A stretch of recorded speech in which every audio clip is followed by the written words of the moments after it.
بالله من الشیطان الرجیم بسم الله الرحمن الرحیم. ورونو او دوستانو، مونږ او تاسو کامیابي الله تعالی پوره دین کې ښیه. ټول نوجوان نسل ته زړه نه دا اپیل ورته کړم چې خیر کارونه کوئ او د الله تعالی احکامات او نبي علیه السلام طریقې په ژوند کې راولئ. هر بچي باندې مور او پلار څومره ځای کوي چې ما بچی دینداره کړي، یو ښه انسان ده. مور یې فیسبوک باندې دا داسې ویډیوګانې وکړئ، دا په هغې اوریانې پکې وکړئ او کمنټونه غلط وکړئ، غلط پوسټونه وکړئ، د چا زړه مه ازاروئ، د دین نه خلاف کارونه پکې وکړئ، بېدیني پکې وکړئ. ګوره دا فیسبوک دی ښه ښه ده، اوس که یو خیر کار کې صدقه جاریه ورته میلاوه کړي، قرآن پاک ایتونه پکې سره شیر کړه، حدیثونه پکې شیر کړه، علمای کرامو بیانونه پکې شیر کړه، کوم اجتماعي مسلې چې کومې وطن هغه دا پکې شیر کړه، انفرادي مسله یې دا پکې شیر کړه.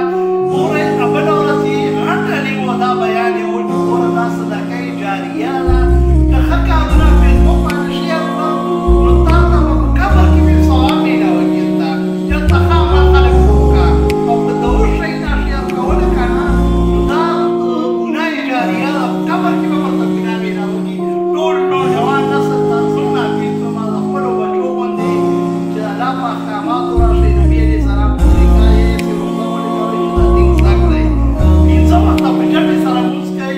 په خدای قسم چې ستا هېڅ ګناه کار نه په هغه وخت کې. ګوره د الله ډېر یو عظمت دی دنیا کې چې د ګناه کارونو نه منع شئ او د دین کارونه په ژوند کې راولئ، دینداري کړئ، ګاونډیانو سره ښه سلوک کړئ، ښه اخلاق ساتئ، درواغ مه دوکه مه کړئ، چغليخوري مه کړئ، د الله او د رسول نه خلاف کارونه مه کړئ. ګورئ دا په دنیا کې نقصان دی، په آخرت کې نقصان دی.